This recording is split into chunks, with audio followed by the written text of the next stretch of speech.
오래된 시간이니까 시작을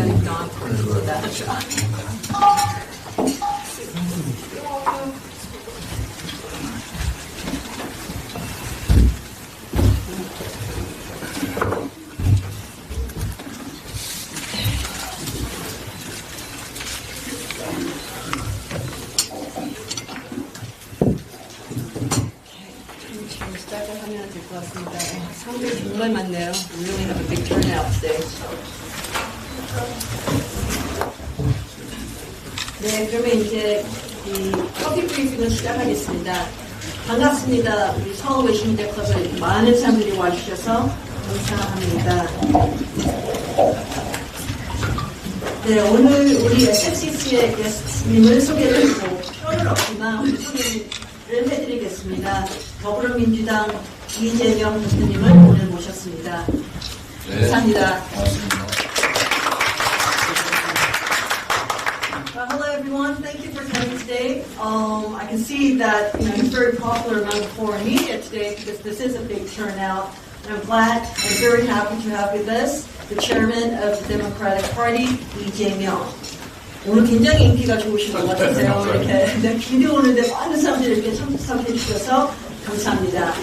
We'll go straight. 그러니까 시간이 we have about 1.5 hours, 1시간 반쯤 있으니까 바로 우리가 Q&A로 이제 들어가고 들어가기 전에 대표님의 말씀을 처음에 이제 좀 듣고 거기서 들어가겠습니다. Since we have about 1.5 hours for this conference briefing today, we'll start with his opening remarks and then we'll go straight to Q&A because I'm sure there'll be lots of questions on the floor. 네, 그럼 대표님 시작하겠습니다. 네. Thank you. 여러분들 너무 멀어서 그런가요? 죄송합니다. 네, 여러분 이렇게 만나뵙게 돼서 참으로 반갑습니다. 말씀하신 대로 비 오는 날 또 좋은 계절에 이렇게 많은 분들 함께 뵙게 돼서 영광으로 생각합니다. Well, dear correspondents, very nice to see you. As mentioned, this is a very rainy day today, but it's very fine weather. So it's really an honor and pleasure to see you all. 네, 번역상의 오해도 생길 수 있고 또 표현이 자칫 복해될 수도 있어서 제 기조 발언은 미리 준비한 원고로 말씀드리도록 하겠습니다. To minimize any error, we would like to have our written format so that I can just read out that I have prepared. 전통과 권위를 자랑하는 외신기자클럽에 초청해 주셔서 깊은 감사 말씀을 드립니다. So I'm 함께 so 해주신 grateful to be invited by a distinguished group of SFCC, which has a long-standing reputation. 함께하신 회원 여러분의 관심과 배려도 감사드립니다. Thank you also for your interest and support to cover Korean. 국제 질서가 대전환의 터널로 접어들었습니다. 강대국의 자국 이기주의 물결이 범람하는 가운데 각자 도생이 지배하는 지정학의 시대가 다시 도래했습니다. The international order is in a period of profound transformation. As advanced countries put their interests first, the world is experiencing a resurgence of the geopolitical era where each state must navigate for their own survival. 동북아시아의 불안정성도 어느 때보다 높아지고 있습니다. 미중의 전략 경쟁 가속화를 배경으로 갈등 요소들이 곳곳에서 분출하고 있습니다. Geopolitical landscape of Northeast Asia is marked by instability at the highest level. The region is feeling the accelerated U.S.-China strategic competition, which gives rise to sources of conflict across the region. 특히 우리 한반도는 동아시아의 대륙 세력 그리고 해양 세력의 교차점이기도 하고 미중 경쟁이 충돌하는 최전선이기도 합니다. 대한민국의 국익은 영내 평화와 안정 그리고 협력 강화에 달려 있습니다. The Korean Peninsula is the crossroad where continental and maritime forces converge in East Asia and the forefront of the competition between the U.S. and China. The national interest of Korea relies heavily on maintaining regional peace, stability, and cooperation. 안타깝게도 최근에 남북 간의 군사적 긴장이 급격하게 높아지고 또 한미일 북중러의 대결 구도가 심화됐습니다. 이러한 한반도의 지정학적 리스크 악화는 대외교역 의존도가 높은 우리 대한민국에게 치명적입니다. Unfortunately, the inter-Korean military tension has been heightened recently, and the competition between the ROK-US-Japan alliance and that of DPRK, China, and Russia has been intensified. Such an increased geopolitical risk in the Korean Peninsula could be detrimental to Korea, which has high dependence on foreign trade. 지금 우리에게 필요한 것은 유연하고 실사부시적인 외교 접근법입니다.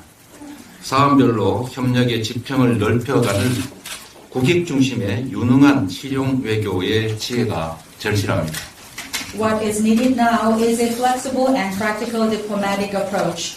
We must have our wisdom of pragmatic diplomacy to widen the horizon of cooperation to serve our national interests.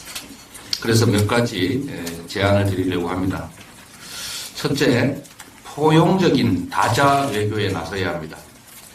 Thereby, I would like to make some proposals today. First of all, we need to embark on inclusive multilateral diplomacy. 우리 외교의 기본축이 한미 동맹이라는 점은 구현할 필요가 없습니다. 여기에 더해서 중국, 아세안, 그리고 유럽 등과도 기후위기, 탄소 중립, 한반도 평화 같은 다양한 분야에서 협력과 소통을 강화해야 합니다. It goes without saying that the foundation of Korea's diplomacy is the ROK-US alliance. On top of that, we should also enhance our capability to collaborate and communicate with China, ASEAN, and EU in such fields as climate change, carbon neutrality, and the peace on the Korean Peninsula.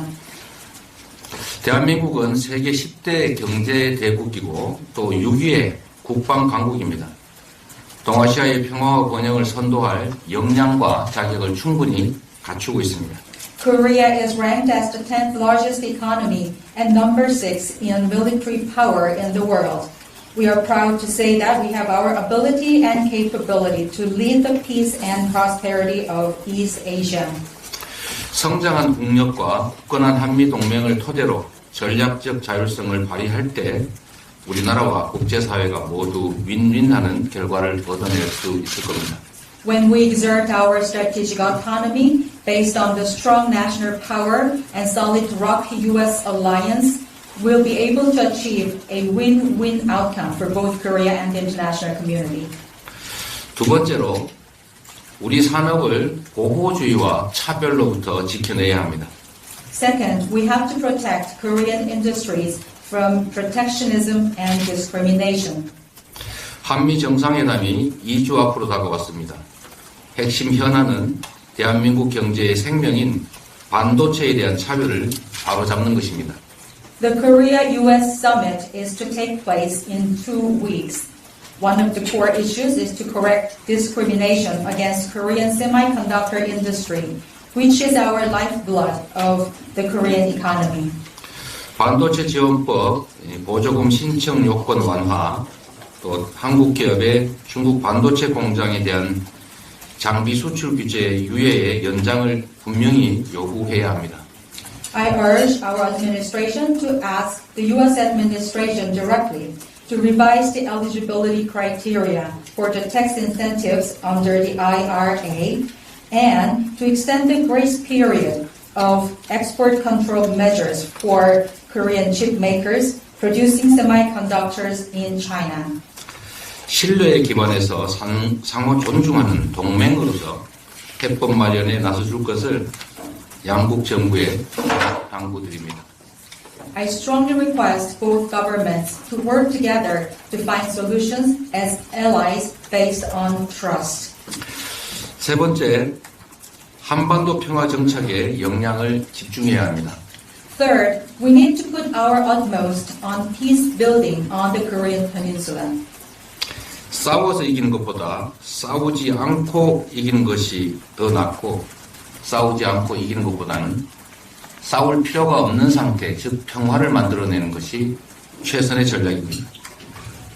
As the saying goes, winning without fighting is better than winning through fighting. And also, better than that, it is the best when we have no reason to fight at all from the beginning. That is the peace I call.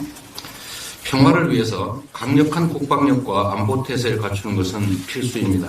그리고 이와 함께 긴장 완화를 위한 노력 또한 반드시 필요합니다.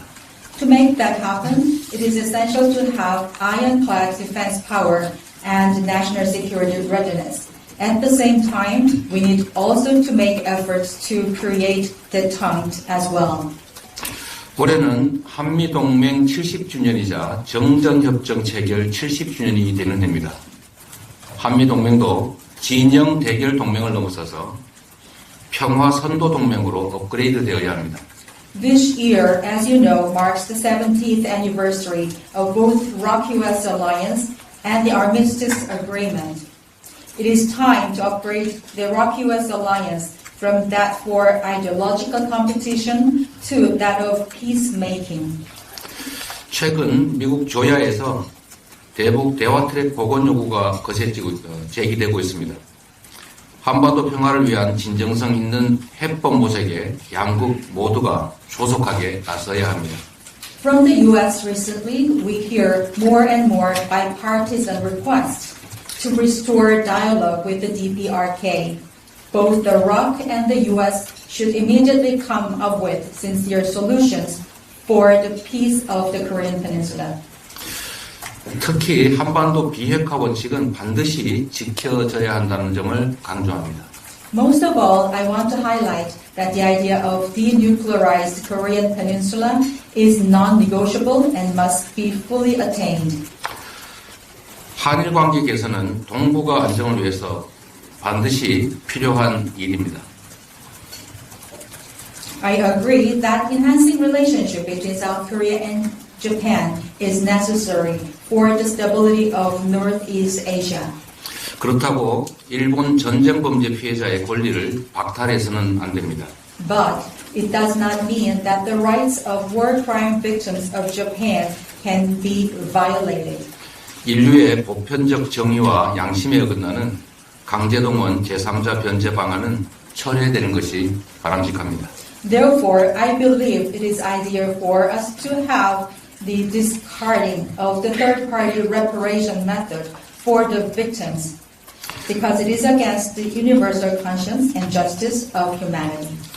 후쿠시마 오염수 해양 투기 문제에 대해서도 일본의 책임 있는 조치가 선행될 필요가 있습니다. As for the discharge of Fukushima's radioactive water into the sea, I urge responsible actions to be taken by the Japanese government.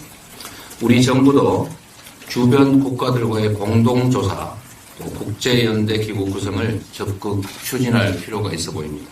I also press the Korean government respectfully to collaborate with neighboring countries on joint research initiatives and establish international organizations for solidarity. 외신기자클럽 회원 여러분, 우리 민주당은 국회 제1당으로서 국익 중심의 유능한 실용외교의 원칙 아래 포용적 다자외교, 공정한 자유무역, 그리고 한반도 평화라는 3대 가치를 확고하게 지켜나갈 것입니다. Dear correspondents, as the largest opposition party, the Democratic Party of Korea is committed to upholding these three pillars: inclusive multilateral diplomacy, fair and free trade, and the peace of Korea through the principle of effective and pragmatic diplomacy for the national interest. 국제질서 대전환이라는 현재의 위기를 도약의 기회로 바꿔가도록 하겠습니다. My party will ensure that the crisis of transformation in international order can change into an opportunity for a great leap forward. 지금부터는 여러분들의 날카로운 질문에 열심히 답을 하는 시간을 가지도록 하겠습니다. So from now 감사합니다. on, I'll just prepare myself for answering your questions as sharp as possible. 네, 감사합니다. 그럼 날카로운 질문 시작하겠습니다. 시작하기 전에 이제 성함하고 매체를 계시고 시작하겠습니다. We'll start with the Q&A. Please state your name and the media you're for before you ask your question. Thank you. 사업자변호인 구스팀 박찬현입니다. 지금 대중국의 무역 적자 상태가 악화되고 있는데 여기에 대한 원인과 처방에 있어서 이게 외교 정책이 실패하고 관련있다고 보시는지 그렇다면 어떤 조치를 취해야 된다고 보시는지. My name is Park Chang-kyung from South China Morning Post, and I believe that there is an increasing deficit of trade with China.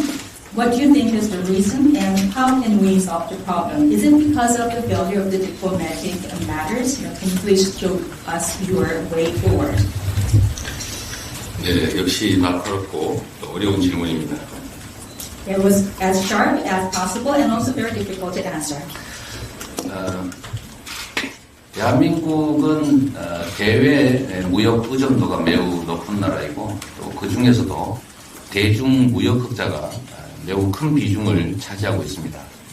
Well, as I mentioned in my remark, the dependency on foreign trade in Korea is very much high, and also out of that, China is an indispensable part of our trade relationship because the profit from the China will mean a lot to us.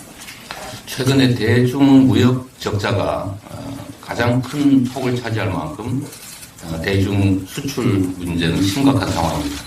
As you said, the export issue with China is quite aggravating because we are seeing a lot of losses with the trade with China.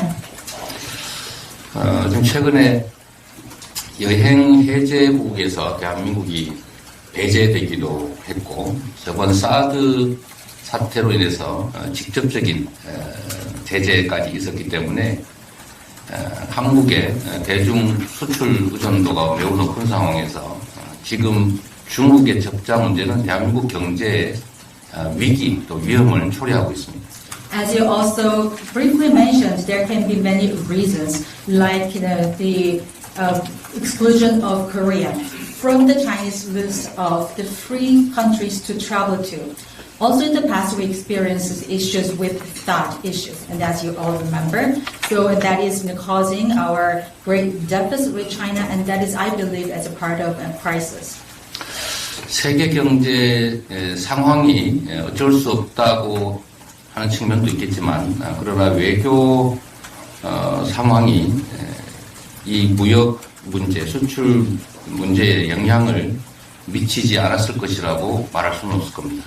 Of course, we can refer to the situation to the global atmosphere because everybody is suffering now, but I cannot say that there is no concern or no factor of the diplomatic matters as well in this kind of situation of export.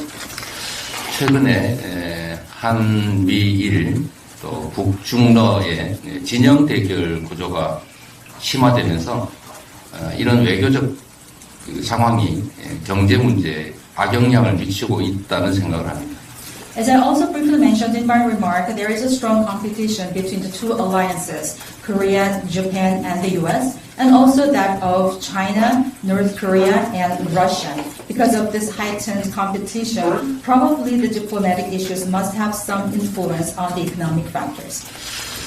대한민국이 이 북중러 해양 세력과 대륙 세력의 중간 지점에 위치하고 있기 때문에 이 외교의 원칙, 국익 중심의 실용 외교라고 하는 것이 매우 중요합니다.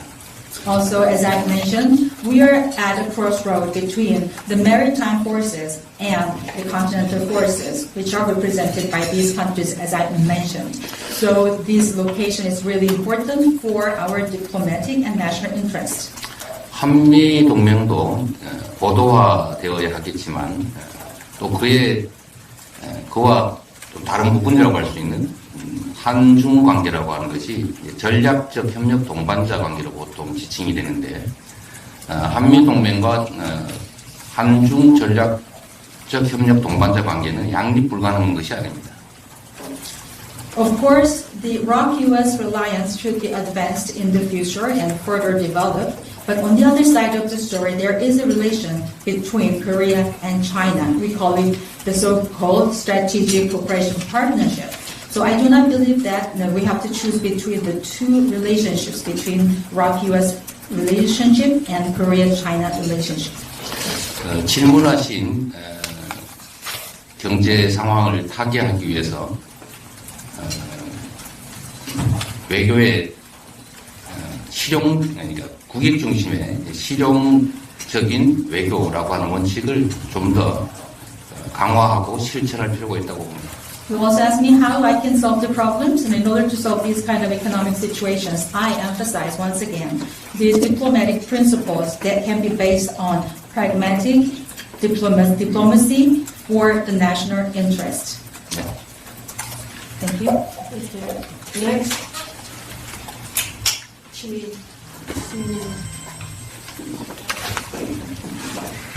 네, 안녕하세요. CNN 서현정입니다. 좀 최근에 가장 좀 궁금한 사항인 도감청에 대해서 여쭤보겠습니다. 대표님이 생각하시기에 동맹국인 한국을 상대로 도감청을 하는 것이 얼마나 심각한 것이라고 보시는지, 그리고 대통령실은 오늘 문건에 상당수가 누적됐다고 했는데 어떤 증거가 있다고 보시는지 여기에 대해서 좀 더 말씀해 주실 수 있는 정보가 있으시다면 부탁드리겠습니다. 감사합니다. I'm Soyeon from CNN. So I'd like to talk about a very recent issue, which is eavesdropping or wiretapping. So how serious do you think it is? And the presidential office today said that most of the documents have been forged. Do you think that there is a evidence for that kind of forgery? So if you have any idea or information, please share that with us.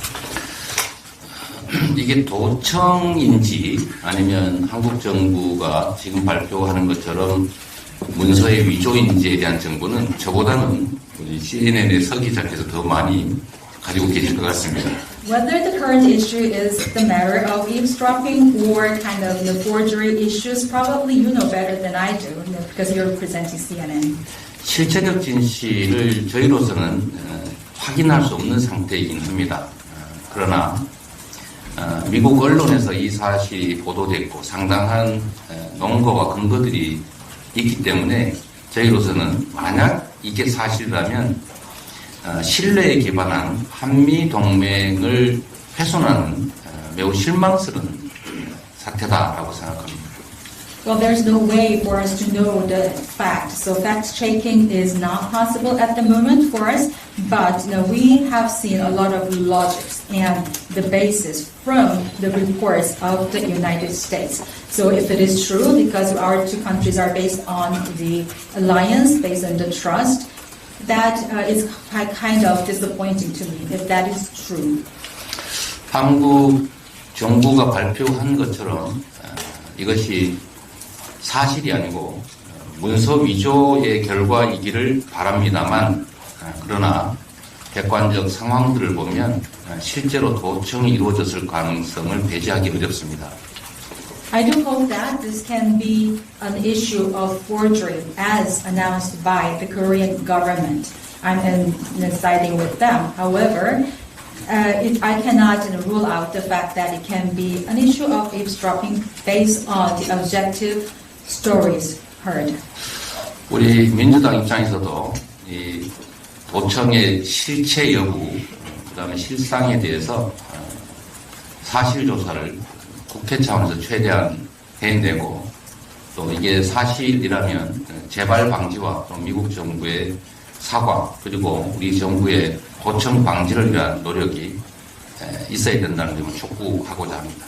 I assure you that our party, Democratic Party of Korea, will do our work from now on to have the fact-finding. Also at the National Assembly level, we're going to have our committee made for us. If the situation has been proven true, we would like to ask for the apology for this issue from the parties involved, and also we have to put into place such actions to prevent any repetition. And also our government should do their work in order to have the prevention of further development and repetition. 네. 다음 분 받겠습니다. 감사합니다.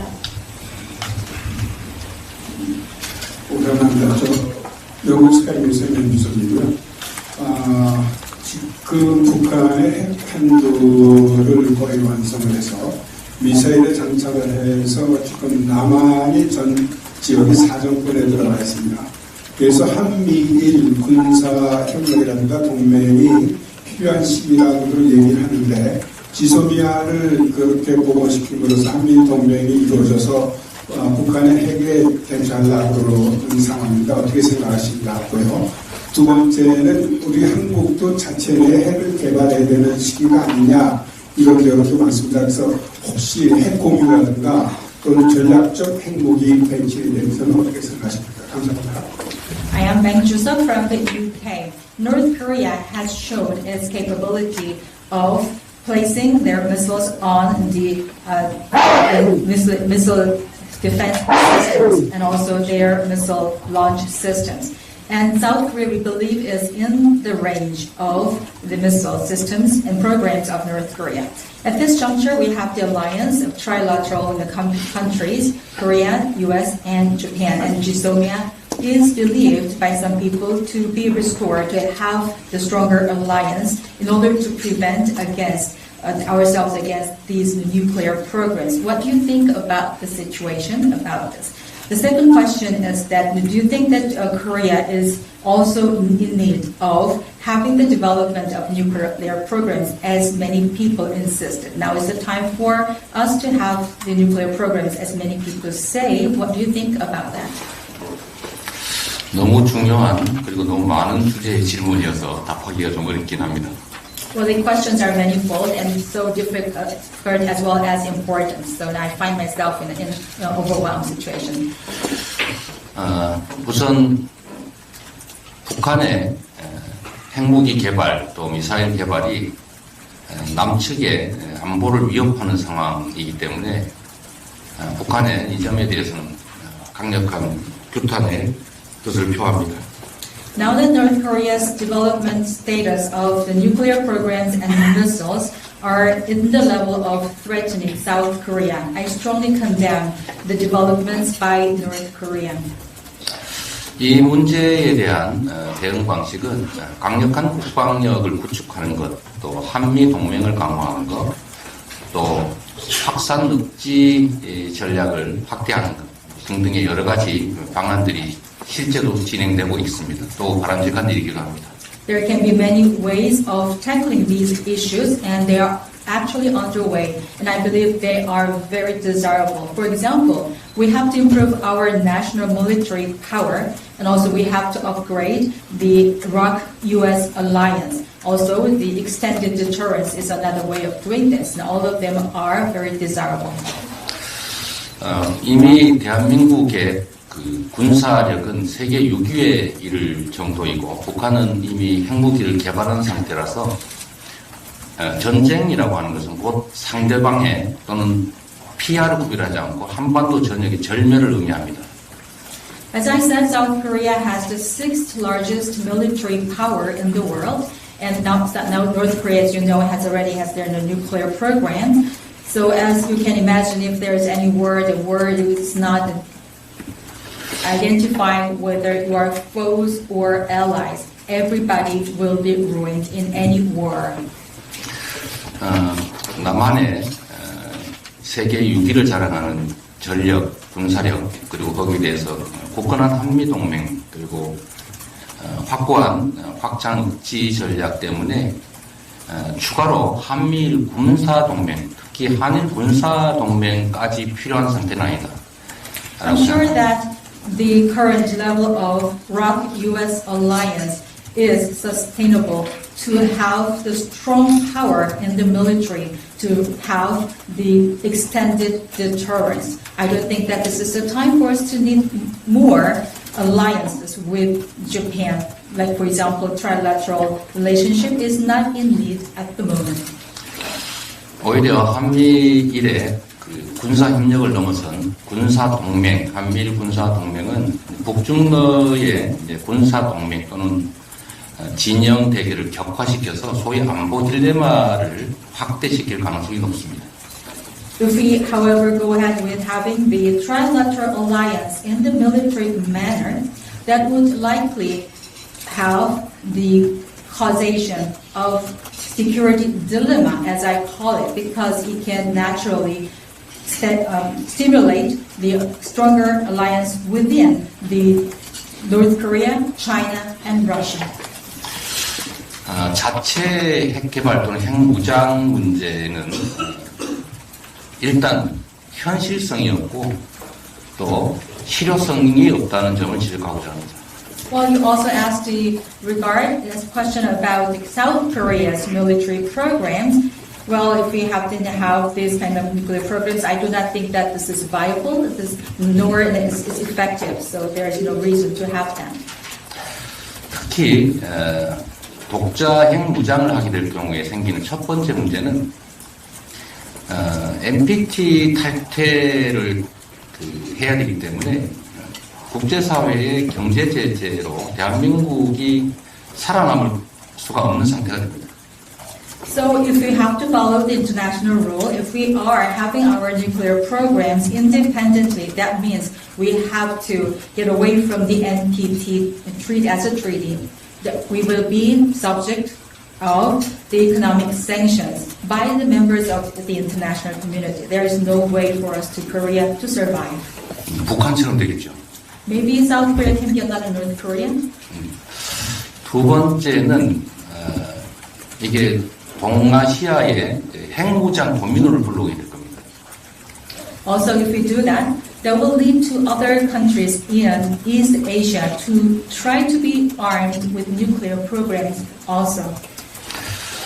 이 세 번째 문제와 관련이 있는데 미국의 입장은 한반도의 비핵화이고 또 우리가 핵무장을 하게 된다는 것은 곧 한미 동맹을 훼손하는 결과에 이르기 때문에 미국의 동의를 결코 받을 수가 없을 것이다라는 점입니다. That's not what I call nuclear domino. And the third reason is related to the Iraq-U.S. alliance. If we have to have our nuclear programs, that will just have the downplay of the alliance between the Iraq and the U.S. We will not be able to get any agreement from the U.S. 그리고 한반도의 핵개발이 이루어질 경우, 우리 측의 핵개발이 이루어질 경우에는 더 이상 북측의 비핵화를 요구할 수 없는 상태가 됩니다. Also, if we have our nuclear programs, how can we ask North Korea to be disarmed or denuclearized? 실효성도 없고 또 필요성도 실현 가능성도 없는 핵무장 또는 자체 핵개발 주장은 저는 안보 포퓰리즘에 가깝다라고 생각합니다. The people who say that we have to have our nuclear programs in South Korea independently are only calling for the populism in terms of security, because I believe that it's not effective, not necessary, not viable. 미국이 명시적으로 반대하고 있는 핵 공유 역시도 마찬가지 판단이 됩니다. Nuclear sharing is also explicitly denied and disagreed by the U.S., and the same theory will apply. The next, Stephen, Andrew. Andrew Salmon from Washington Times. President Yoon has taken a great political risk in extending relations with Japan. Many here in South Korea would say Japan has not reciprocated.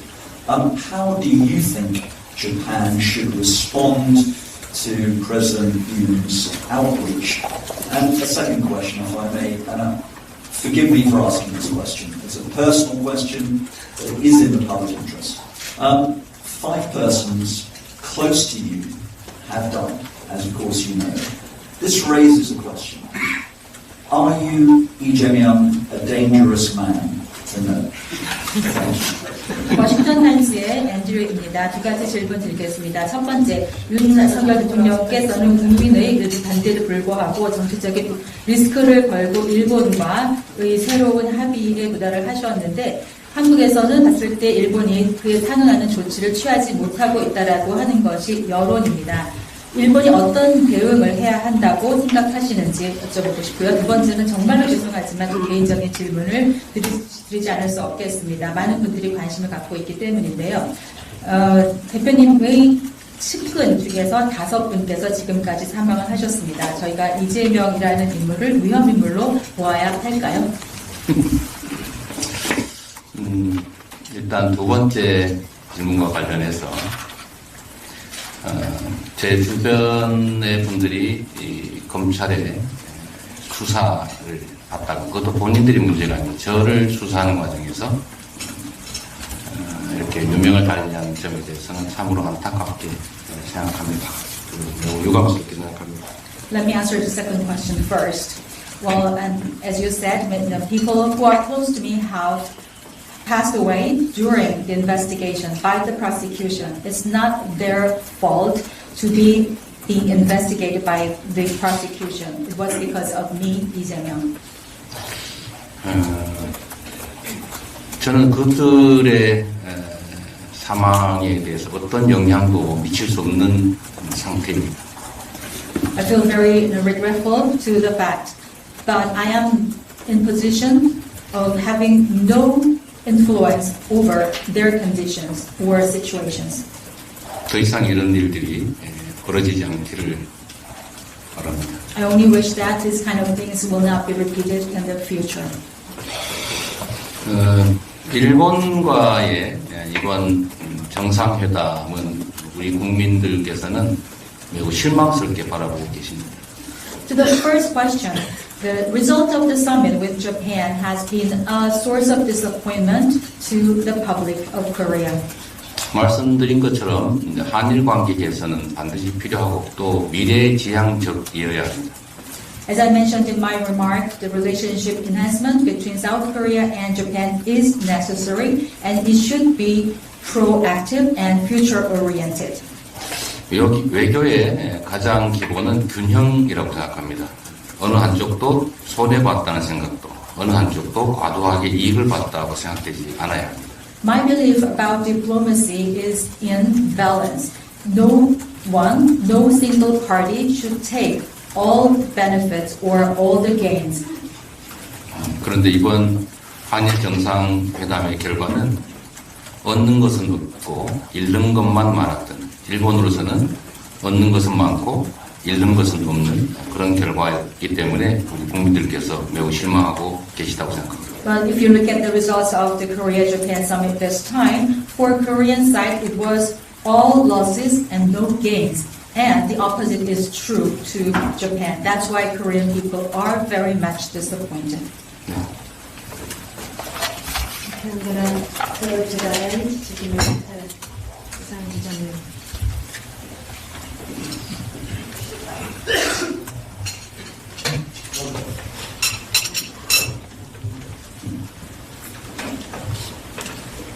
러시아 4년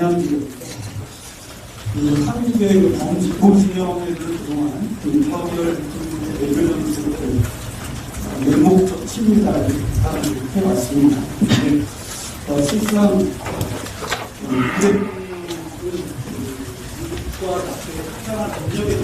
I'm sorry, but I don't think we can hear you. 좀 안 들리는데 마이크 꺼내주든지 해줘야 될 것 같습니다.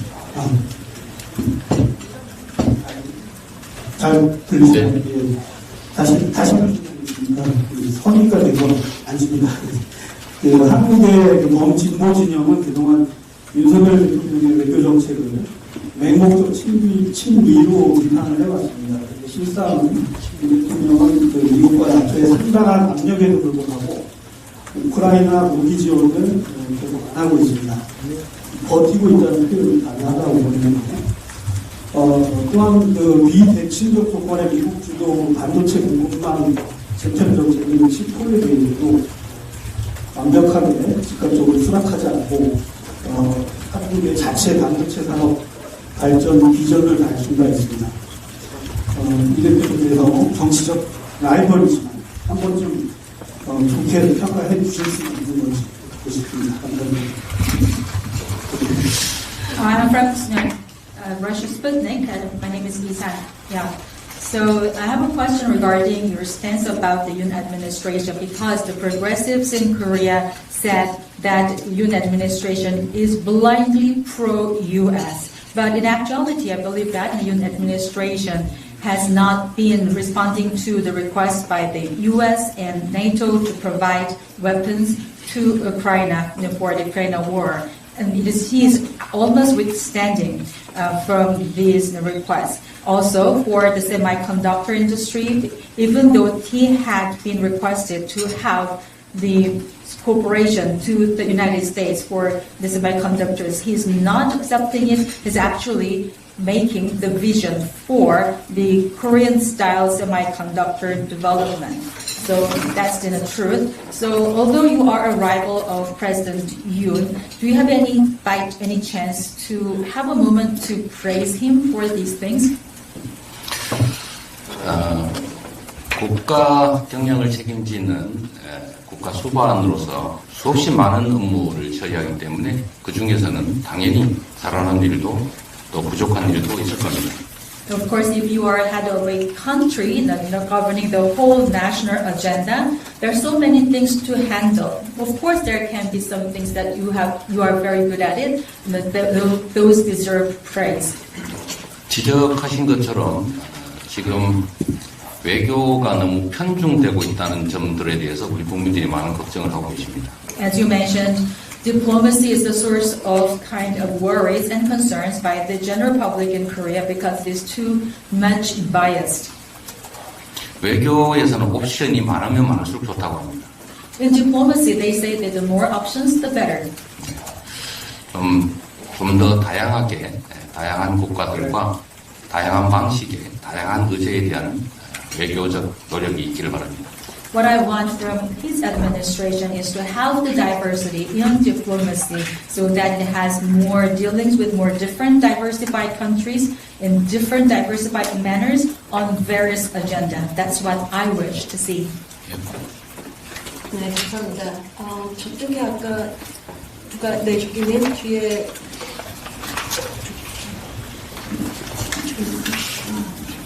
뭐였어? 네, 니트 아시아 김재원 기자입니다.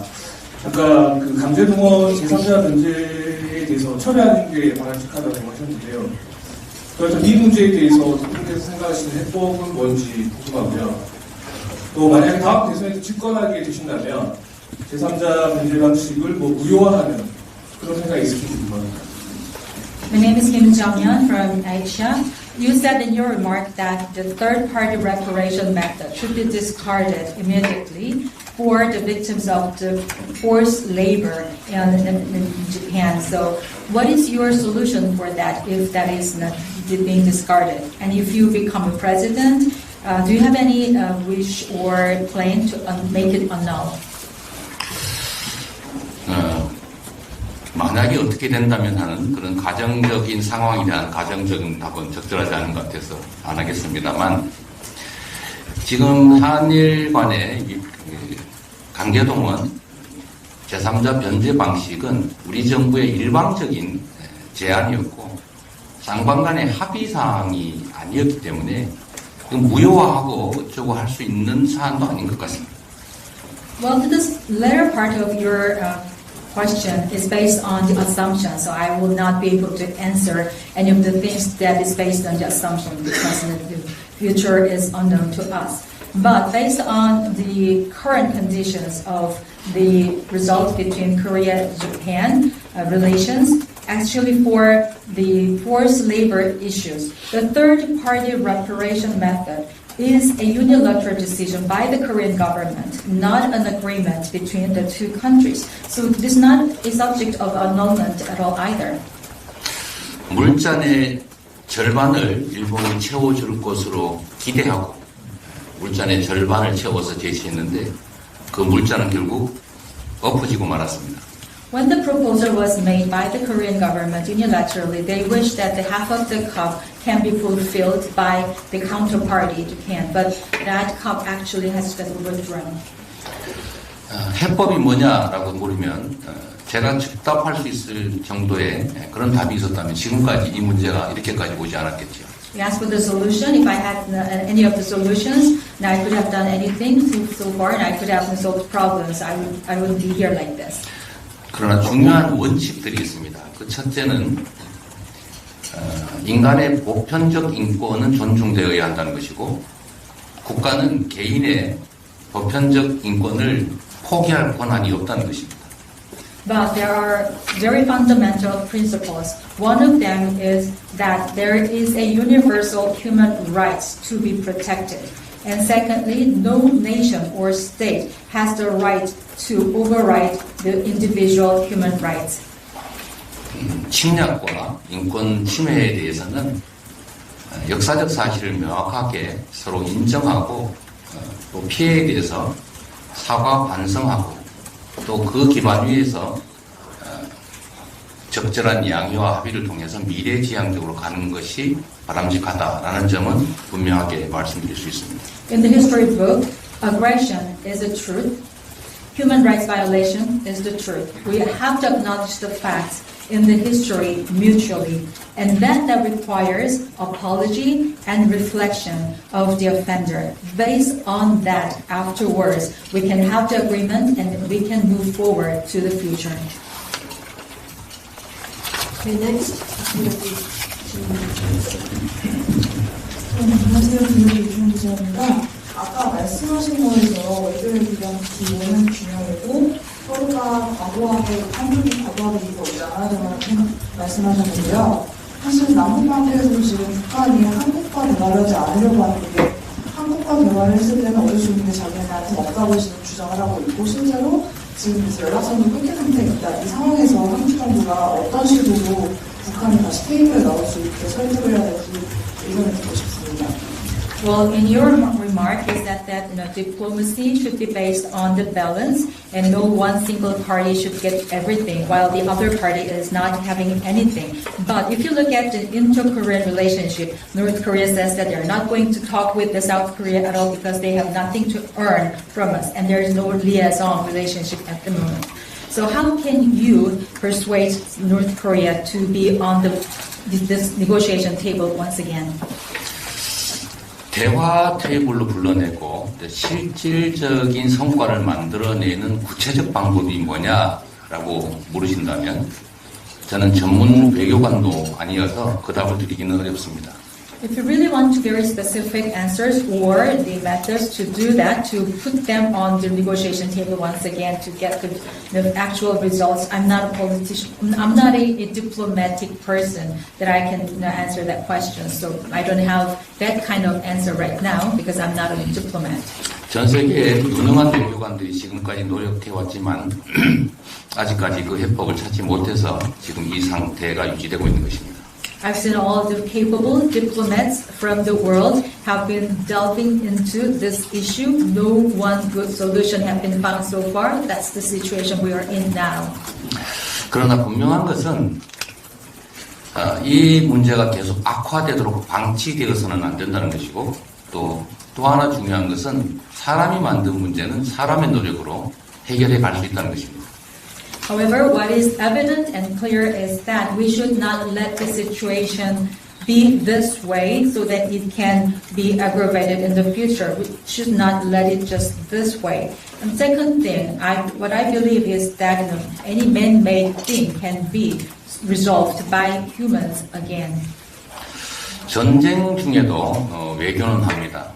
그래서 지금 상황이 강대강 대결로 또 진영 대결로 악화 일로를 걷고 있기 때문에 더더욱 대화를 위한 구체적 노력들을 해야 된다는 것입니다. Even during the war, diplomacy persists and diplomacy is used.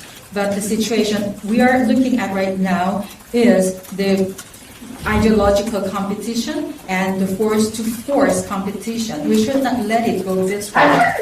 평화를 유지하는 최소 기반은 강력한 국방력이긴 하고 또 힘에 의한 평화도 매우 중요한 가치이고 현실적인 방안이긴 하지만 그것만으로는 부족하다. 그렇기 때문에 그에 더해서 끊임없는 대화의 노력이 필요한데 지금 현재 상황은 안타깝게도 강대강 대결이 또는 힘에 의한 평화 이게 마치 유일한 대책인 것처럼 표현되고 있는 점들이 안타까운 것이죠. Of course, peacekeeping requires strong military power and defense force. Also, it is very realistic to have the peace based on power as well. However, I do not believe this is everything, because on top of that, we need also to have the negotiations and dialogues. But at the moment, it is very unfortunate for me to see that only the current situation is based on the power-based peace only and the force-to-force confrontation. And they say that this is the only solution, so it is quite regrettable to see. 한반도 위기의 최대 피해자는 바로 우리이기 때문에 우리 스스로 위기가 격화될수록 대화를 위한 노력을 그 이전보다 훨씬 더 많이 기울여야 한다는 점을 말씀드리고 싶습니다. You know, the biggest victims of the Korean Peninsula crisis is the Korean people ourselves. Therefore, as the crisis is deepened, the more we need the dialogues and persuasions. So that's the time we need more talking. Next.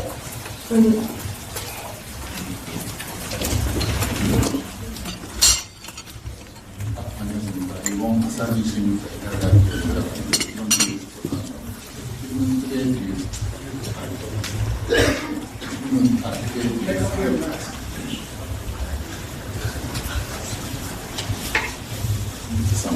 마사시면서 질문 드리겠습니다.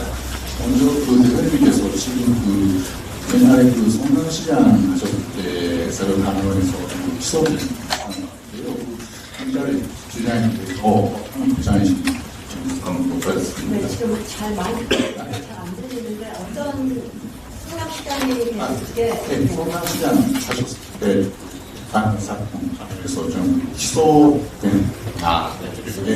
상황인데 그거에 관한 입장 그런 부탁드리고 두 번째 질문, 질문은 한국에서 요즘 저출산 문제가 심각한 상황을 알고 있습니다. 저출산 문제가 그리고 그 저출산의 그 원인에 대해서 그 대표님께서 어떻게 보고 계시고 그거에 대응하려고 하면 어떤 정책적인 대응이 필요하다고 보시는지 여쭤보고 싶습니다. 부탁드리겠습니다. So I have two questions regarding your case of being indicted when you were a mayor of Seongnam City. What is your current position on that issue? So would you like to explain that? Secondly, it's a very different issue. So Korea suffers the low birth rate nowadays. So what is your take on that, and what is your response, and also what kind of solutions in your policy you can promote? 지금 현재 검찰의 수사 그리고 기소에 대해서는 저로서는 대한민국 법원을 믿고 법적 대응에 최선을 다할 것입니다. As for the first question regarding this investigation and indictment by the prosecution, I have my trust in the legal system in Korea and the court, so I'll do my best in following the proceedings as needed by the court. 다른 보통의 사람들은 평생 한 번 당할까 말까 한 검찰의 또는 경찰의 압수수색을 지금 언론에 공표된 것만 봐도 339번을 당했는데 그러나 결과는 아무런 물적 증거가 없었다라는 것입니다. Well, if you are just a normal person, you will not be subject to the seizure or the investigation by the prosecutors more than twice in your lifetime. But according to the reports, in my case, that happened 339 times, but nothing has been found yet. 외신 기자회견에서 이런 질문과 답을 해야 된다는 사실이 참으로 수치스럽다고나 할까 좀 그렇습니다. Well, I never expect that coming, and this kind of setting with the current foreign correspondence is kind of humiliating for me personally. 집안의 문제는 가급적이면 집안에서 해결하는 게 좋은데 그렇게 노력하도록 하겠습니다. Well, domestic issues should be solved within the boundaries of the domestic families, so that's what I can do in the future. 한때 일본이 겪었던, 지금도 겪고 있지만 이 저출생 문제는 한국에서 전 세계에서 가장 심각할 만큼 중요한 문제가 됐습니다. To the second question, low birth rate is a very big issue in Korea. Just Japan had the same problems in the past. We are one of the world's biggest problem country in this matter. 저출생 문제의 원인은 매우 다양하고 또 그에 대한 대책도 매우 다양할 수밖에 없긴 하지만 한 가지 정리를 한다면 결국은 희망과 미래에 관한 문제 같습니다. There are multiple reasons for this kind of low birth rate. Therefore, it requires the multifaceted solutions to deal with this issue. But in a nutshell, I would say that we require to have the hope and future. 내 자녀들이 나보다 더 나쁜 삶을, 악화된 삶을 살게 될 것이다. 또 자녀의 출산으로 인해서 내 삶이 더 나빠질 것이다 라고 생각되는, 즉 미래에 희망이 없는 그런 사회가 사실 저출생의 가장 근본적인 원인이라고 생각합니다. The reason I say that the hope for the future is important is because if you don't have any hope for your next generation or your future, then there is no good society because that's not any hope. If you believe that your children will have worse life than you do have, or you don't have any reason to have the children, that's the worst kind of society. 자녀의 출생이 나에게 고통이 아니라 기쁨이 되고 또 그 자녀들에게도 나보다 더 나은 삶을 살게 될 것이라는 희망과 기대를 만들어내는 것이 결국 저출생 문제의 근본적 해법이라 생각합니다. My fundamental solution to this issue is to create a society where all the people believe that the birth of their children is a blessing, not a suffering, and joy. This is joy, and also they should believe that their children will be better off. 공평한 기회가 주어지고 또 노력한 만큼의 성취가 가능하고 또 지금보다는 앞으로 내 인생이 또 내 자녀들의 삶이 더 나아질 것이다, 더 행복해질 것이라고 믿어지는 사회를 만들어야 하는데 그 방법은 예를 들면 출생 지원 또는 고용 문제 해결, 경제의 성장 또는 삶의 양식의 변화, 다양한 것들이 있을 수 있습니다. We need to have a society where the equality is given to all the opportunities, the efforts are being paid depending on the level they have made, and they have to believe that the future will be brighter for themselves and their children, and they should believe in their happiness of the coming days and years. And there can be many ways of achieving such a society. For example, we can have the support for the birth of the children. Also, we have to improve the employment condition. We have to increase the economic growth. Also, we should have our adaptation to changing lifestyles. Okay, John? Okay,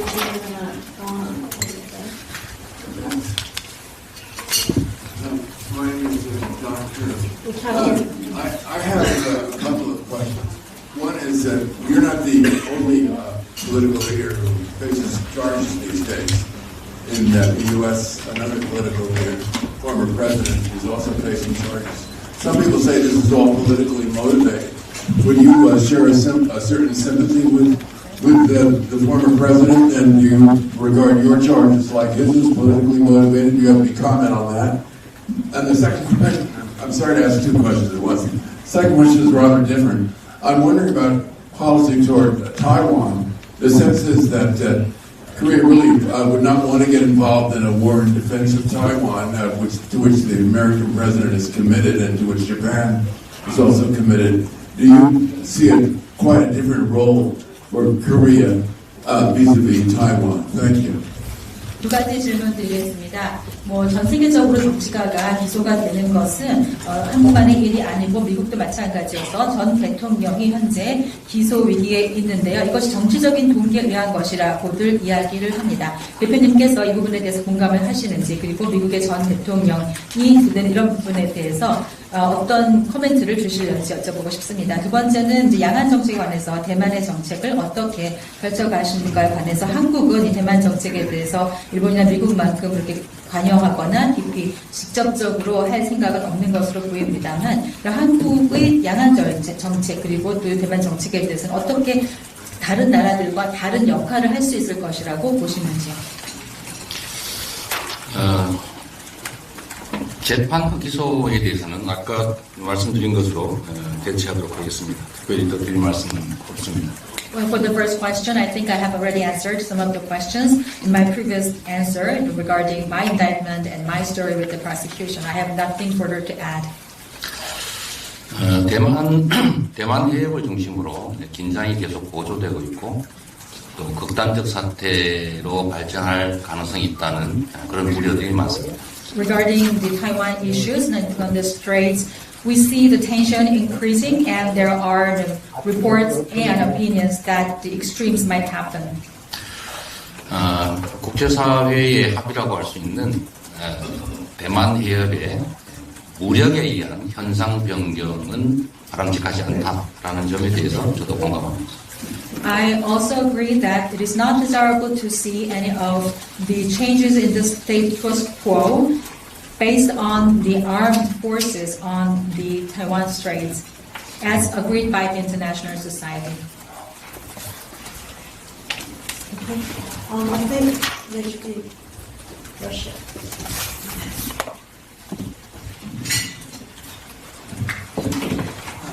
My name is Igor Ivanov. I'm a news reporter for Russian news agency TASS. I want to return to the Ukraine issue. One can say the situation in Ukraine and Korean politics are intertwined, and there are allegations about possible trade deals between North Korea and Russia, and the last scandal with eavesdropping is connected with Ukraine. So my question is, what is your position regarding provision of lethal arms to Ukraine? Should the Republic of Korea provide lethal weapons to Ukraine directly or indirectly? Thank you. 타스사에서 온 이글이라고 합니다. 우크라이나 문제와 한국 정치가 연관이 되어 있다라는 말씀들을 많이 하시는데요. 북한이 러시아와 무역 관계에 있는 이런 것들도 물론 해당이 되는 얘기이고, 오늘 아까 얘기가 나왔던 도청 문제, 여기에서도 우크라이나의 무기 제공에 관한 얘기가 포함이 됐었습니다. 대표님께서는 이 무기 제공에 대해서 우크라이나에 어떤 입장을 갖고 계시는지요? 한국이 우크라이나에 무기를 제공해야 할지, 또 직접적, 간접적으로 제공해야 한다고 생각하시는지요? 대한민국은 여전히 정전 체제 하에 있는 분단 국가입니다. One thing I can tell you is that the Republic of Korea is still under truce, and we are under armistice. 전쟁의 참상을 겪었고 다시는 전쟁은 있어서는 안 된다는 게 저의 기본적인 입장입니다. My basic stance is that no war should be repeated in any of the places because I have been experiencing the difficulties of the war.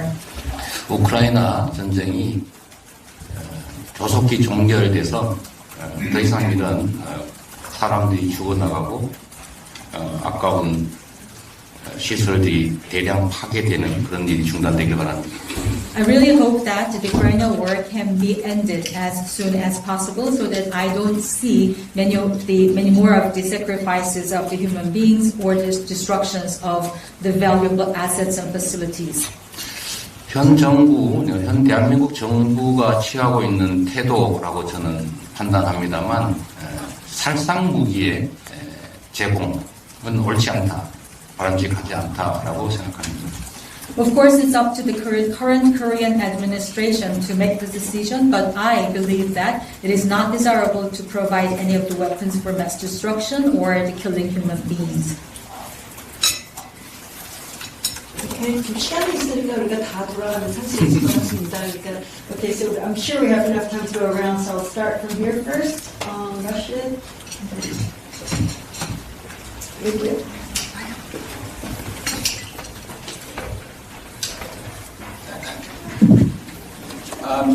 Hello, I'm Raphael Rashid. I'm a freelance journalist from the UK. For over a decade, there have been calls to enact a comprehensive anti-discrimination law in Korea. You yourself and your party have on multiple occasions stated there is a need for social consensus. However, multiple surveys over the years have shown that there has been overwhelming support for an anti-discrimination law in Korea. So my obvious question is, will your party, under your leadership, make the efforts to enact an anti-discrimination law instead of playing a nunchi game in front of the demands of a certain religious lobby group that does not necessarily represent the majority of Koreans? Thank you. 영국의 프리랜서인 라파엘입니다. 지난 10년 동안 여러 가지 반차별법에 관련되어 있는 종합적인 양상이 발전되어 왔었습니다. 민주당에서도 이러한 필요성에 대해서도 많이 얘기를 하셨는데 사회적인 합의가 이제 필요하다라고 느껴질 수 있겠는데요. 그동안 많은 설문도 있었고 그래서 국민들이 반차별법에 대해서 지지한다라고 하는 입장이 많이 발표됐었습니다. 그 민주당을 대표하셔서 분께서 반차별법을 입법화하실 계획이 있으신지 그런데 근간에 봐서는 오히려 어떤 소수를 차지하는 종교단체 등의 로비로 인해서 눈치게임을 하고 있는 듯이 보여지는데 거기에 반해서 어떤 입장 갖고 계시는지요? 매우 어려운 질문을 또 전문 용어라고 할 수 있는 눈치 게임이라는 것까지 동원해서 해주셨습니다. It's a tough question to answer, and you know the terminology already about Korea, 눈치 게임. 차별금지법은 필요한 법안입니다. Anti-discrimination law is a must.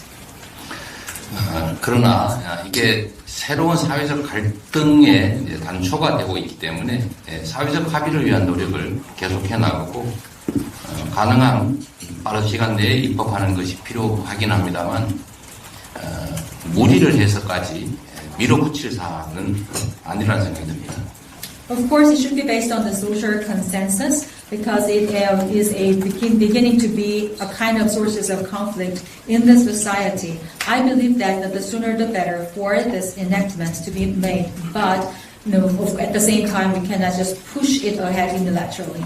특히 정치권 내에서 여당과 야당 또 각 당내의 입장들이 정리되지 않는 상태여서 그 정리를 위한 즉 합의를 위한 노력들을 계속해 나가야 할 겁니다. Of course, we have to see other parties' positions as well because they haven't released any of their refined stance or the platforms. So we have to make efforts to see them. Okay, next.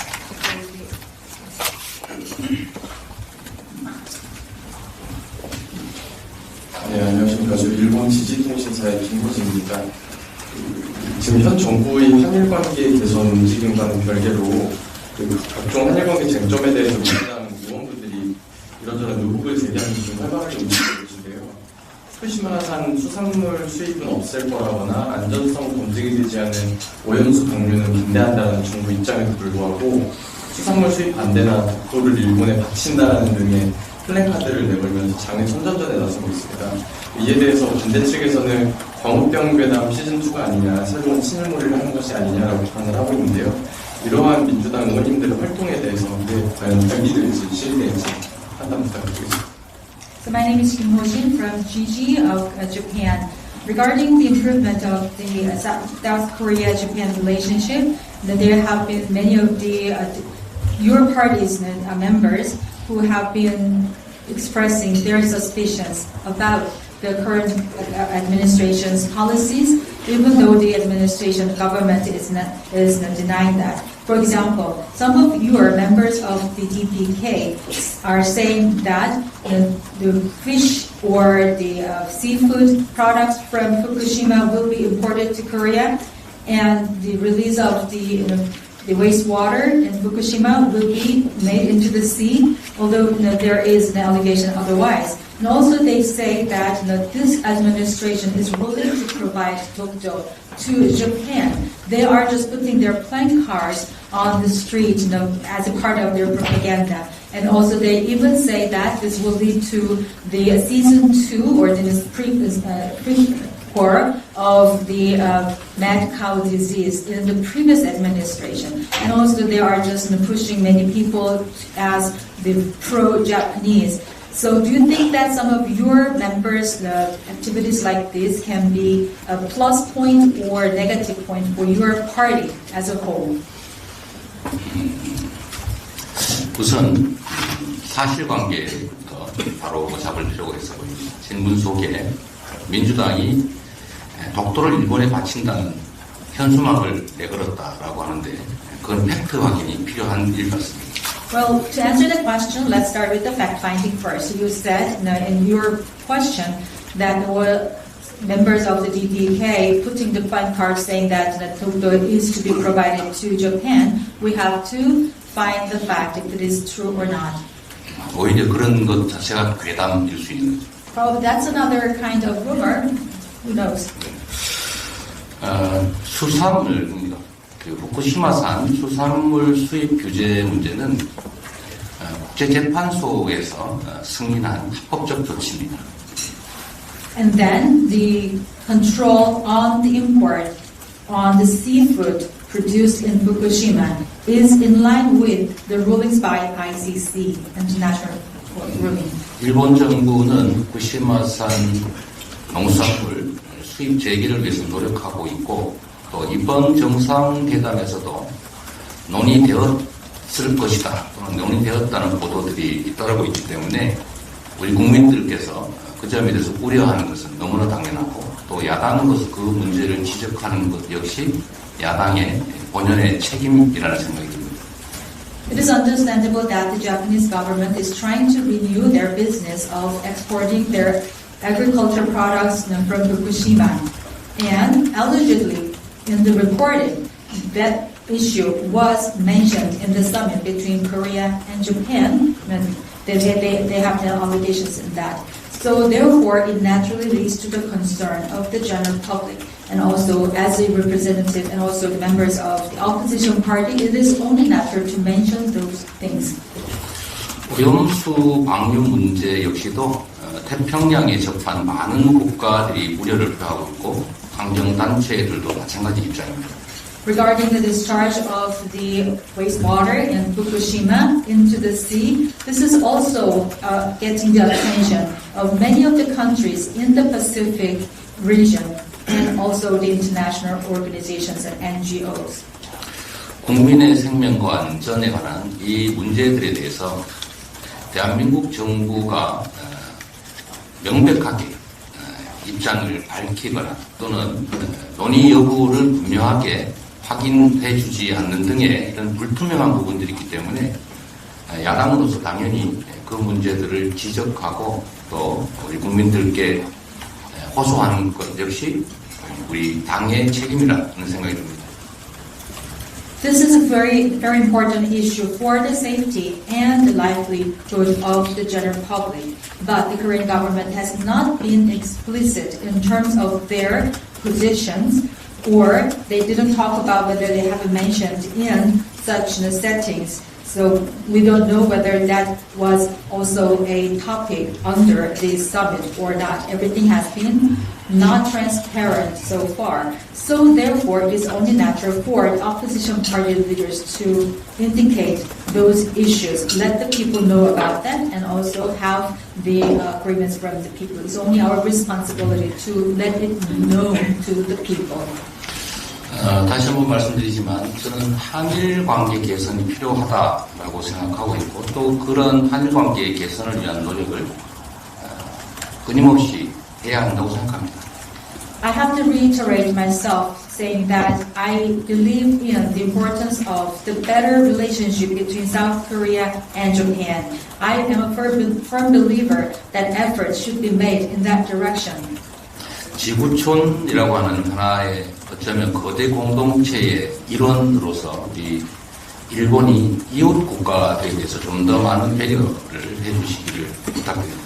So as the members of the global village and also international community, Japan is just with us, next to us. It is our neighboring country. I really hope that Japan can give us a more consideration based on that concept. 그게 크게 멀리 보면 결국 일본 국익에 더 부합할 것이라고 생각됩니다. If they do that, it will serve their national interest in the longer term.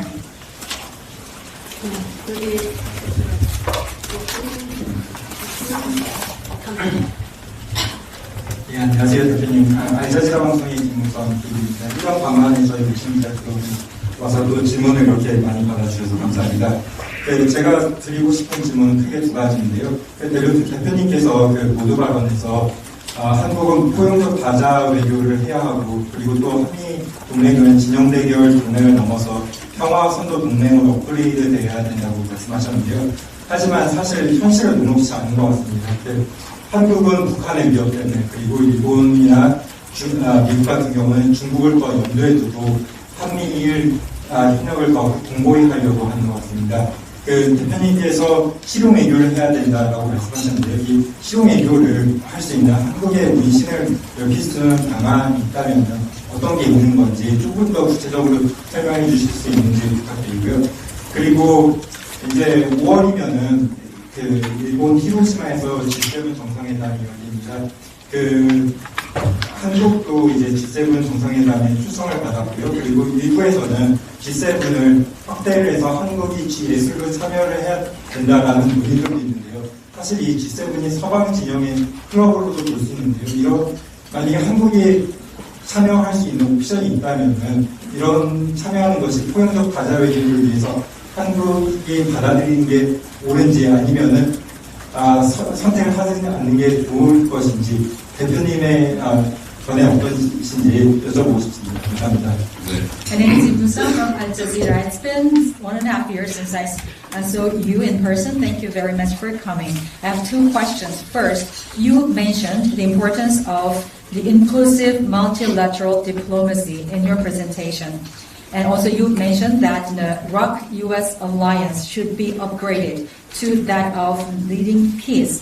But the reality is quite different from what you wish, because South Korea has confrontation with North Korea, and Japan and US are mindful about China. That is why they are emphasizing the importance of trilateral cooperation. And also you emphasize the importance of pragmatism in your diplomacy. So what is your detailed position or plan to achieve such pragmatic diplomacy when you have these kind of circumstances outside Korea like this? And secondly, in May, the G7 summit will be held in Hiroshima, Japan. Korea has been invited, and some people say that the G7 should be expanded to G8 for further discussions. But as you know, G7 is oriented to the Western countries as a part of the club. If Korea is included, making it as a G8, maybe is it part of your wish of having the inclusive multilateral diplomacy? Do you think that Korea should be joining that club or not? What kind of impacts do you think this see?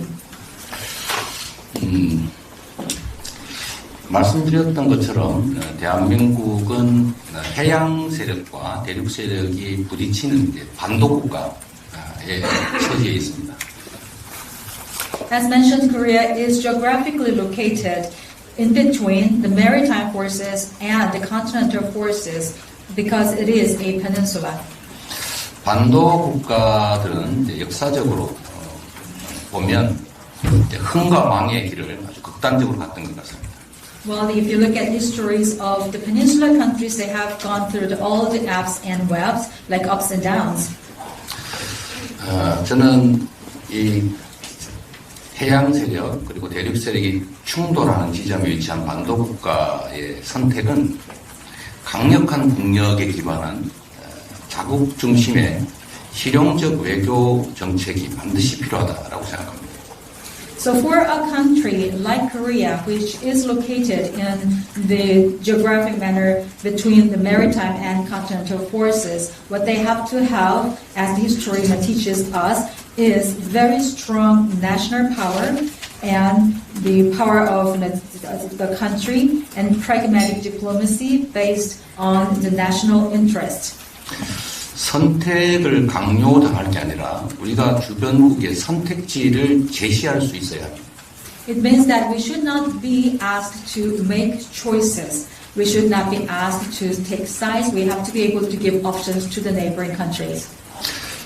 대한민국은 이제 10대 경제 강국, 6대 군사 강국, 그리고 문화 강국의 위치를 가지고 있어서 물적 기초는 상당 정도 확보했기 때문에 결국은 국가 경영을 책임지는 이 정치 집단의 의지, 역량, 그리고 선택에 따라서 얼마든지 흥하는 길을 갈 수 있다고 생각합니다.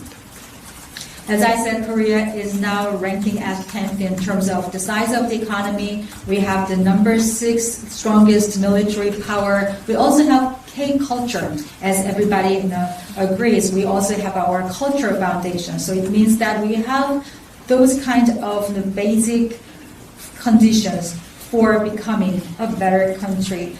And also what we have to do in the future, what's remaining for us is the governance of the country. So depending on the intentions, capabilities, and choices by politicians, we can choose our way going up. 주변국에 일방적으로 선택해서 끌려가는 것이 아니라 우리가 의지와 역량을 가지고 우리가 가는 길을 제시하고 또 협력을 끌어내는 그런 노력이 정말로 필요하다라는 생각이 듭니다. Rather than being driven by other neighboring countries, to be asked to have the choices, we have to have our intention, capabilities, and also strong will to present our ways to other countries for future collaboration. And that is what we need at the moment. 두 번째 질문은 너무나 당연한 결론이어서 간단하게 말씀드리면 당연히 할 수 있다면 참여하는 게 맞습니다. To the second question, the answer is quite very brief. As much as possible, I said yes. If we can, we have to accept it. Only natural answer. 이제 지구는 너무 작아졌고 국제 협력이 매우 중요한 과제가 됐기 때문입니다. The world has become very small. It has been shrinking to this level that we should always have international collaboration within it. Okay, Kristen here. Okay, 우리 질문을 하나씩만 할까요? 시간 되면서 좀 One question per person, please. 네, 청문회 하는 기분입니다. Am I hearing? Very long. 안녕하세요. 대만 보도 전문 채널 TVBS랑 동영방송 PTS의 양채혁 기자입니다. 이재명 대표님께서 과거 동상이론에 출연하셔서 대만에서 한국의 정치인들 중 누구보다 인지도가 높습니다. 팬들도 있습니다.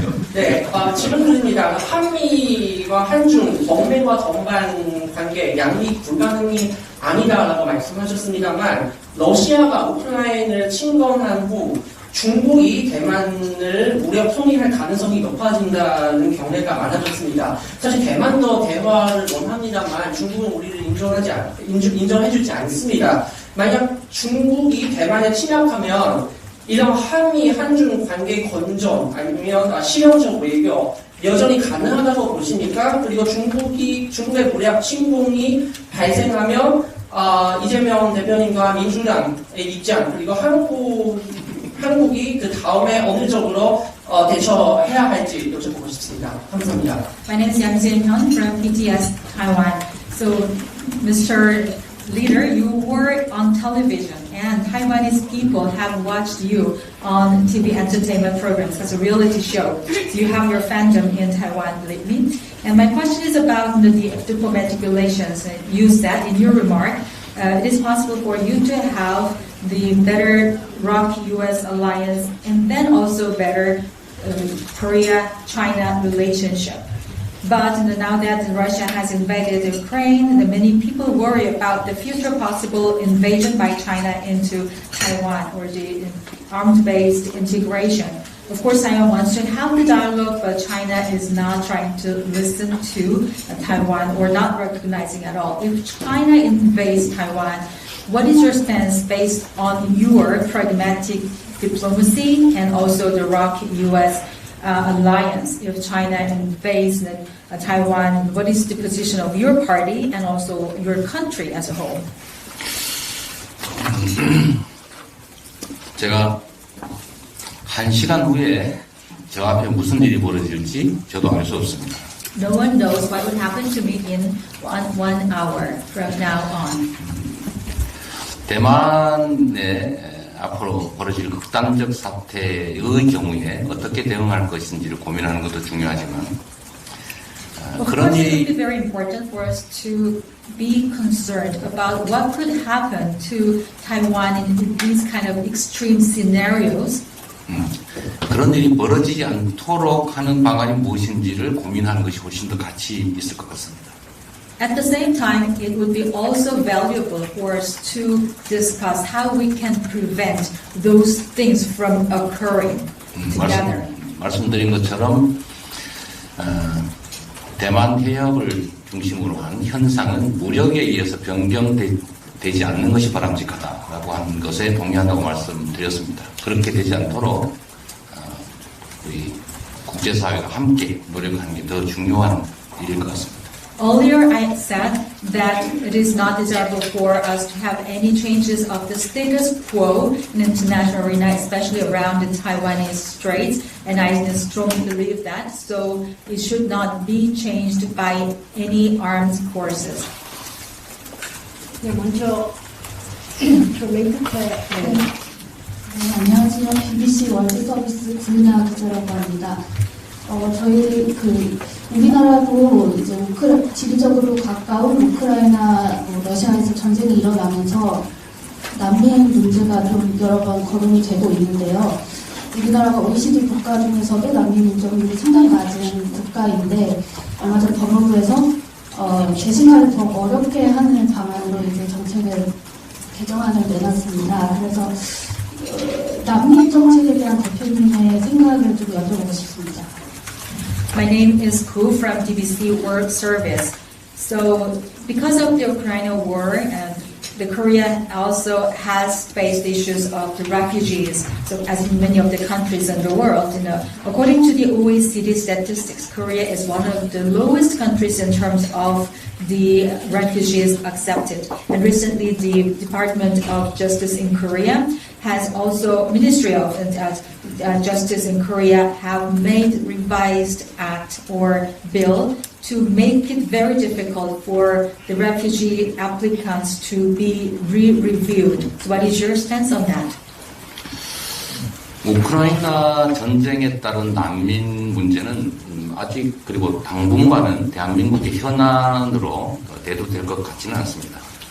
If you pinpoint refugees from the Ukraine, I don't think that there will be a great issue or a pending issue that requires concerns of Korea for the time being.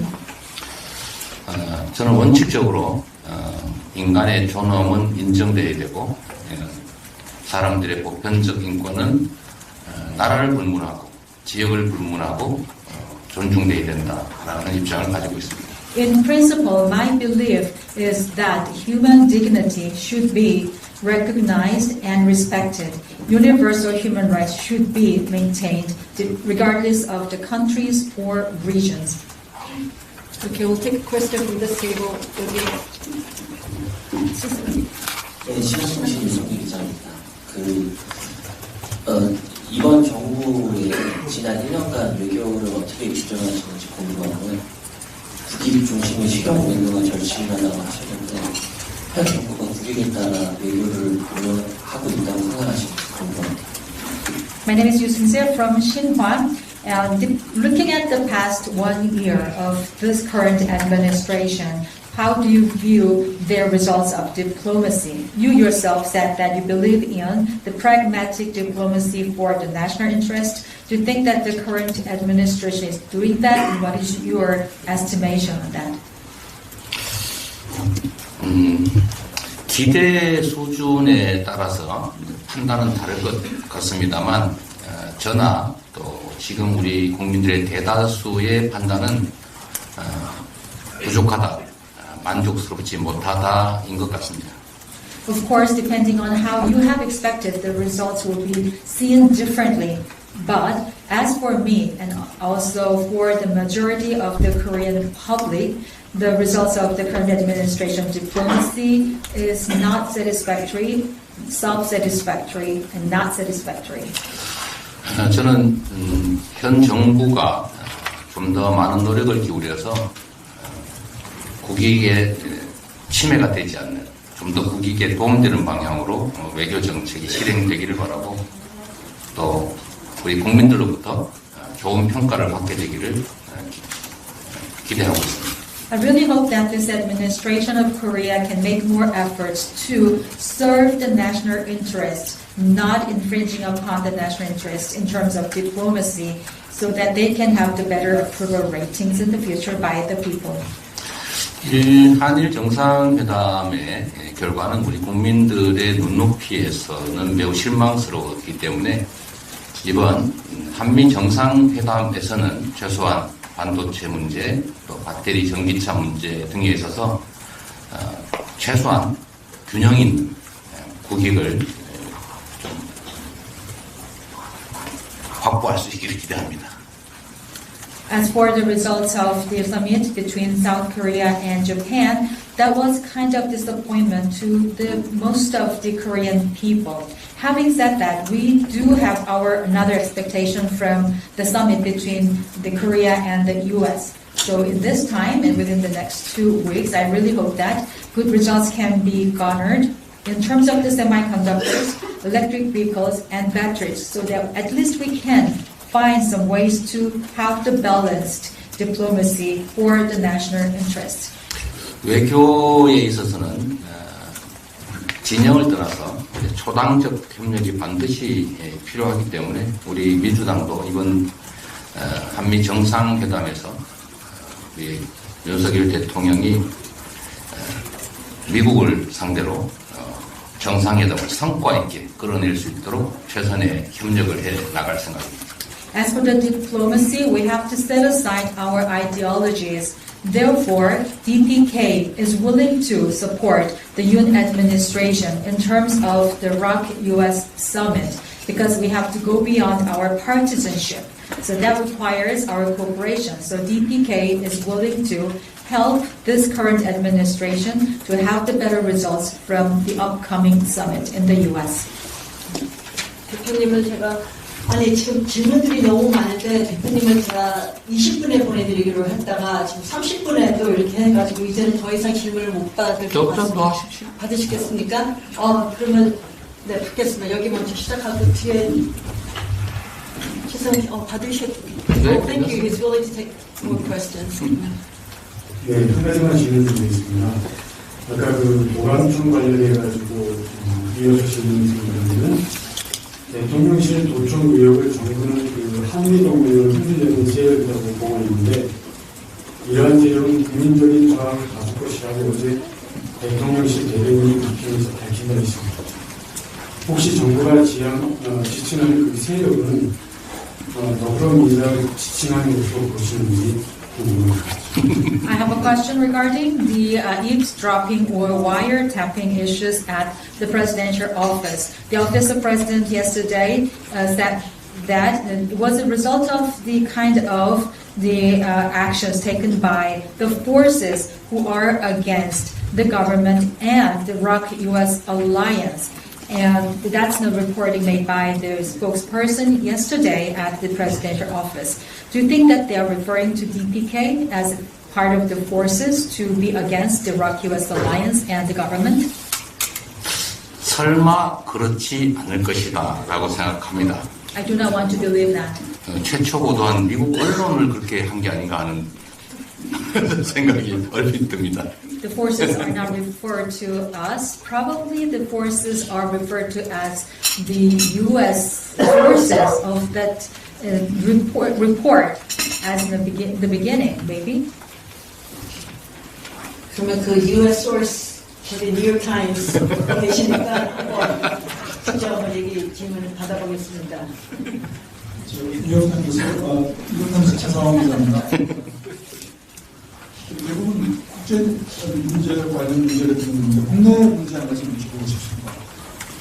한국에서는 과거 보수나 진보적 정치인들이 정권을 찾기 전에는 언론 독립이라든지 언론 자유를 보장하는 이렇게 많은 이야기를 하다가 실제 정권을 잡고 나면 언론 탄압한다는 이런 비난을 많이 받는 것 같습니다. 윤석열 정부도 그런 비난을 좀 많이 비난 나오는 걸 보도된 걸 보았는데 대통령께서는 윤석열 정부의 언론 관계에서 어떤 부분이 가장 문제가 있다고 보시는지, 문제가 있다면 어떤 부분이 가장 큰 문제라고 생각하는지, 한국의 언론 자유 상황에서 어떤 문제가 있다고 보시는지 하고 덧붙여서 이 대통령이 다음에 다시 정권을 잡는 건 아니면 다른 분이 정권을 잡게 된다면 한국에서 언론 능력을 신장하기 위해서는 어떤 일이 해야 된다고 생각합니다. My name is Guillermo from the NYT, which is the U.S. source of the obstructing issues. But I'd like to ask questions regarding something about Korea internally. Whether the candidates of the presidential election are progressive or conservative, they always say in unanimity that they are going to guarantee the independence and freedom of the press once they are in power. However, the situation has always been changed once they get the power because they are criticized to have the oppression of the press once they are in power. Do you think that the Yoon administration is not an exception to that? Because reports say that the Yoon administration is also repressing the press as well. So what is the biggest concern that you think out of this administration? And do you think that the Korean free press is really a dream or kind of reality? Secondly, if you or anybody else can take power the next time, what kind of things should be done in order to have the independence and freedom of the press? 언론 자유는 자유민주주의 체제 유지에 가장 핵심적인 요소라고 할 수 있습니다. Freedom of the press, as you know, is an indispensable thing for achieving free democracy. 무책임한 가짜 뉴스들이 끼치는 해악도 매우 중요하지만 언론에 대한 자유로운 취재, 보도, 표현을 억압하는 것은 그보다 더 큰 문제일 수 있습니다. Of course, we have to deal with the fake news nowadays and coming out of these kind of sources, but at the same time, we have to guarantee the freedom of reporting of the press, because if we oppress the freedom of the press, there will be a bigger issue. 지금 현재의 언론 자유 정도가 어떠한지 또는 정부의 언론 자유 보장이 어느 정도인지는 제가 굳이 말씀드리지 않더라도 여러분께서 잘 알고 계실 것이고 또 국제 기관들의 평가에서도 객관적으로 드러나고 있습니다. Regarding the degree of the freedom of the press in Korea and the stances or the policies by the current administration, I don't need to elaborate on that because you guys know better as journalists and correspondents. And also that is evidenced by the objective results by international organizations and institutions. 가장 심각한 것은 사실과 다른 오보에 대해서 형사처벌을 하는 경우는 전 세계에서 그리 많지 않은데 이를 이유로 압수수색, 세무조사 이런 국가 공권력을 대대적으로 동원하는 것이 가장 심각한 문제라고 생각되고 특히 최근에 취재 기자를 상대로 구속영장을 남발하는 것도 정말 심각한 문제라고 생각합니다. The serious problem I see nowadays is the relationship of these press with the indictment activities. It means that the criminal punishment has been made in Korea, which is a very rare case in the world, that has been made in the form of search and the investigation of the taxes. Also recently, another very serious issue I see is the warrant issuing for the reporters who are doing their jobs. 저의 언론에 대한 입장을 말씀드린다면 의견은 자유롭게, 팩트는 분명하게만 지켜진다면 저는 아무 문제가 없다고 생각합니다. My stance with the press is based on my belief that the opinions can be free and fact should be backed up. As long as you do that, there's no problem with me. I'm really sorry. 한 번만 더 해요? 그만해? 네. 한 번만 더 Okay, we'll take one last question. I really have to let you go. 죄송하지만 한 분 더만 우선 이제 가셔야 된다고 지금.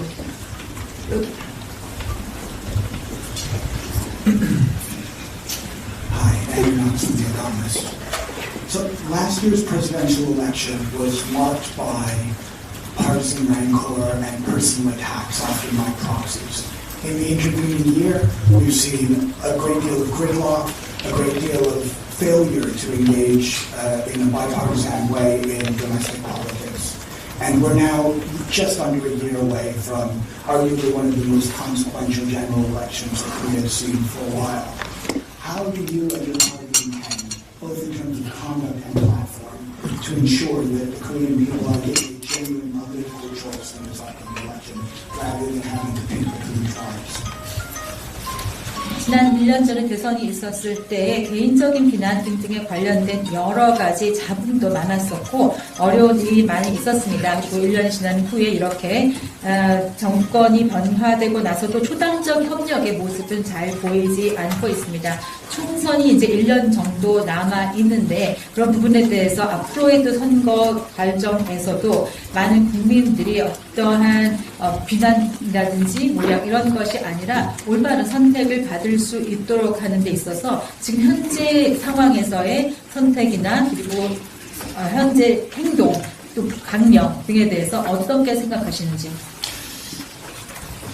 정치는 주권자인 국민들의 일을 대리하는 것입니다. When it comes to politics, it's only about a representation of the people who are actual owners of a state. 주권자를 대리해서 주권자가 위임한 업무를 잘 처리하고 또 그 결과에 대해서 책임을 지는 것이 바로 정치입니다. Politicians are there in order to have the work done, committed by the owners of the country, who are the voters and the elected people, and then they have to do their jobs and they have to be evaluated accordingly. 국내 정치 상황에 대해서 제가 지금 이 자리에서 말씀드리는 것은 적절치 않을 것 같아서 이 말씀으로 대신하도록 하겠습니다. And they have to take the responsibility for that.